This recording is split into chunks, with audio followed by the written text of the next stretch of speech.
For the past 5 weeks, I've been getting up at 5:30 every morning to go for a walk in the neighborhood. At first, I was walking 20 or 25 minutes a day. By now, I'm up to between 50 minutes and an hour. Unless, of course, it rains, in which case I do circuits around our first floor, bumping into chairs and into the kitchen island, walking at a much slower pace and for less time as I slowly get frustrated and bored. This caused me to start thinking about what I'm going to do when the weather gets colder. And my brother, who belongs to a gym, suggested I look into joining one as well. I discovered that there are all different types of gyms at different price points. But the two closest and most affordable gyms that cater to novices who are interested in improving their general fitness as opposed to becoming powerlifters are the Germantown and Muddy Branch locations of Planet Fitness. They're both open 24/7 and they charge $15 a month. Both of them are a 15 to 20 minute drive from my home. Other nearby gyms, granted that have amenities like indoor pools and sports courts that Planet Fitness doesn't have, but with more limited hours as well, charge between $40 and $200 a month. Planet Fitness is a very lucrative business. It has almost 20 million members at over 2,500 locations, and its gross revenue in 2023 was $1.1 billion. Now, how can it be so profitable even though its fees are so low? The answer is that most members use their gym very rarely, and some never use it at all. If Planet Fitness members use their gyms more frequently, the locations would need to be much larger, and they would need a lot more equipment, and the equipment would have to be repaired or replaced more often, and the company wouldn't be so profitable. Now, why do people join a gym if they don't go? And why do they stay members if they go so infrequently? Business experts who have studied the Planet Fitness phenomenon have noted that Planet Fitness is essentially selling the idea of fitness. People resolve to get in better shape. They convince themselves that they will work out regularly, so they join a gym. If they subsequently quit the gym, they're acknowledging their failure to keep their resolution to themselves. They would admit that they have given up on getting more fit. So to avoid the guilt, they continue their membership. Now, you can join Planet Fitness online, but they have made it notoriously difficult to quit. You have to pay your initial fee with an ACH transfer rather than a credit or debit card, which allows Planet Fitness to keep drawing money from your account even if your card expires. And while you can join online, In order to quit, you have to go in person to the gym where you are a member, or else send in a written letter of resignation via snail mail. Of course, it means you have to find an envelope and a stamp, right? Which I haven't seen either of those things in years, right? So it's really easy to join, but it's hard to quit. By contrast, Kehillat Shalom sends out a form every July, which in essence asks our members whether or not they want to rejoin. Are you sure you still want to be a member? Right, and no one has ever been able to explain to me why we do this other than the typical answer you get for pretty much every question at every synagogue. We have always done it this way. Now, the American synagogue, since the migration from the cities to the suburbs at the end of World War II, has unwittingly been operating in many ways on the Planet Fitness business model, albeit with some crucial differences. For decades, rabbis regularly railed against their members who only came on the high holidays and those who joined when their oldest child needed to begin bar mitzvah prep and resigned shortly after their youngest child's bar mitzvah. But the reality is that it was the 80% of mostly inactive members who paid the bills for the 20% of active members and kept the lights on, the HVAC running, the roof repaired, and the synagogue staff paid. They remained members to avoid feeling guilty, even as they made use of their membership infrequently. A few years ago, the recipients of those sermons chastising them for their lack of participation in the shuls they joined finally started to listen to the rabbis. They stopped joining shuls for the high holidays and B'nai Mitzvah. Some of them decided that B'nai Mitzvah for their kids were not necessary, or if it was something they desired, they hired tutors and questionably ordained rabbis to conduct a personalized service at a convenient location of their choosing. And from 2020, they can find a variety of high holiday services to watch online for free. If you think that the barometer of a synagogue's success is the percentage of members who are actively involved in one way or another, who attend services fairly regularly, or volunteer, or attend classes, or serve on the board, then the American synagogue, in fact, is more successful than it has ever been.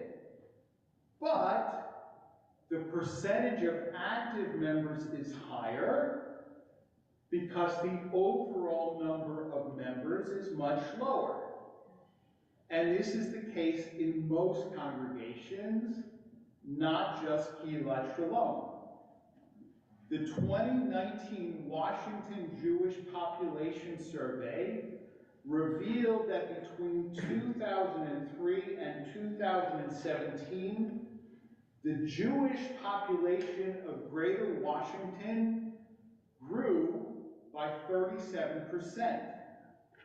But the absolute number of synagogue members shrank slightly from 26,500 households to 25,600 households.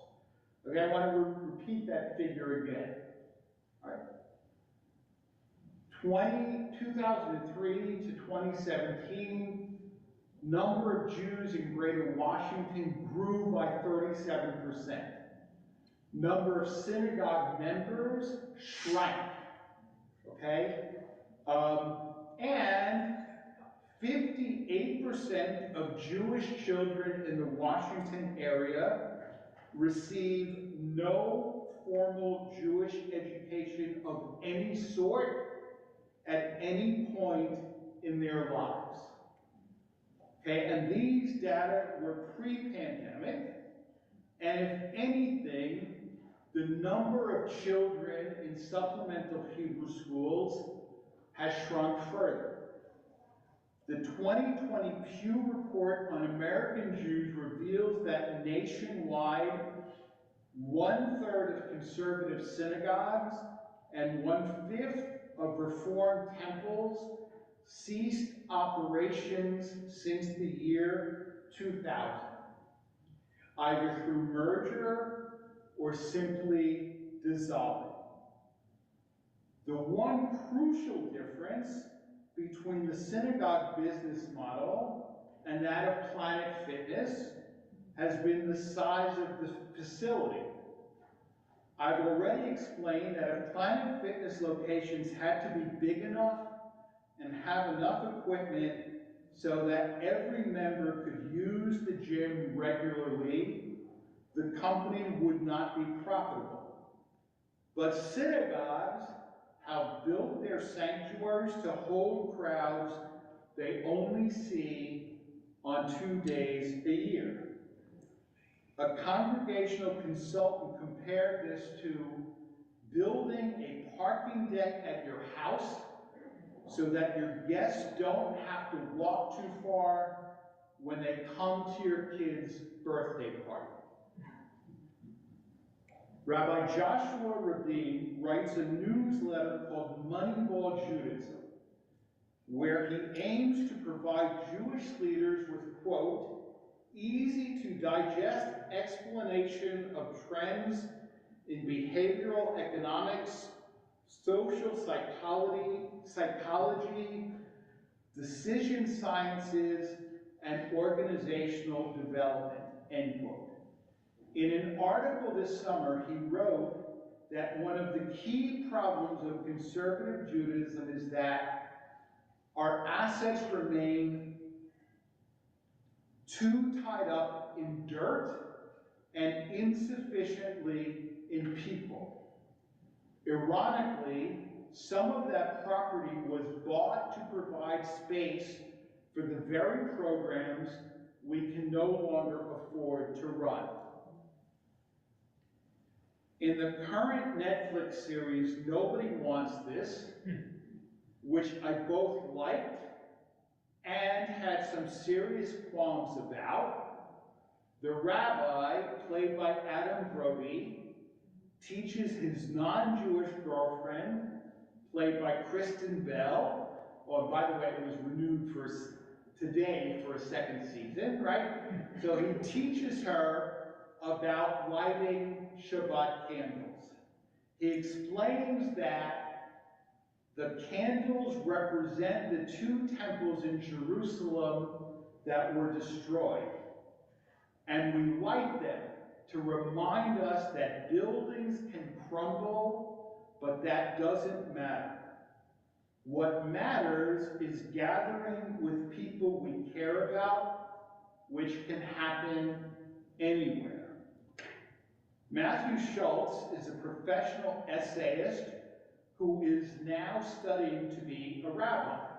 In an article called "This is Not the End of the Synagogue," which Charlotte Strauss was kind enough to forward to me, he writes that the typical purchaser, I'm not sure I like that phrase, but the typical purchaser of a synagogue membership, after all, is a young family with children, a steady income, and a permanent address. Fewer and fewer people fit this description than ever before in American history. People are more mobile than ever. They earn less than they used to, and they are more likely to live alone. He points to histories of American Jewry which show that synagogue attendance was always quite low. When we imagine a glorious past that never existed, we harm our present-day efforts. He goes on to say that while the story of declining attendance is illusory, the story of declining paid memberships is real. We shouldn't be asking, how do we save our Jewish buildings? But rather, how do we save our Judaism? We should be designing synagogues both as physical spaces and financial models for the people who actually show up week after week and month after month. By congregating in smaller and potentially borrowed spaces, the synagogue can also ditch the notion that success means packing a giant building to the gills. It can admit that it's a small but vital institution and start thinking of paths forward that reflect the reality of the community and its activities. We should stop understanding the health of a community solely in terms of congregation size or membership sold. There are other important vital signs to be taken. The ratio of community members who are actively involved in lay leadership roles to those who take no active part in making the community happen, for instance.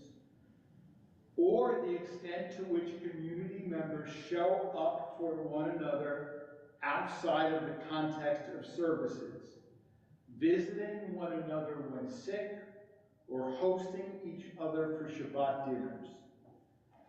Thinking of our communities in this qualitative rather than quantitative manner would allow us to move past the hand-wringing caused by news of low membership sales. It would give us the ability to look at synagogues that do choose to downsize in a new light, not as communities in decline, but as communities with their priorities in order. When John F. Kennedy was still a senator, he gave a speech wherein he said that when written in Chinese, the word crisis is composed of two characters. One represents danger, and one represents opportunity.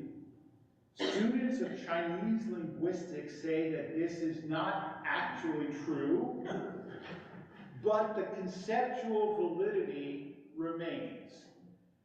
As we market our building, we face danger, but we also have a tremendous opportunity. On the Shabbat during Pesach, we read the story of the Valley of Dry Bones from the book of Ezekiel. At first, they tell the prophet, Avda tikvatenu, our hope is lost. Naphtali Hertz Imber, the author of Hatikvah, responded that, Od lo Avda tikvatenu, our hope is not yet lost. Eventually, the dry bones come back to life. We can breathe new life into our community if we get our priorities straight and realize that our community is people, not a building.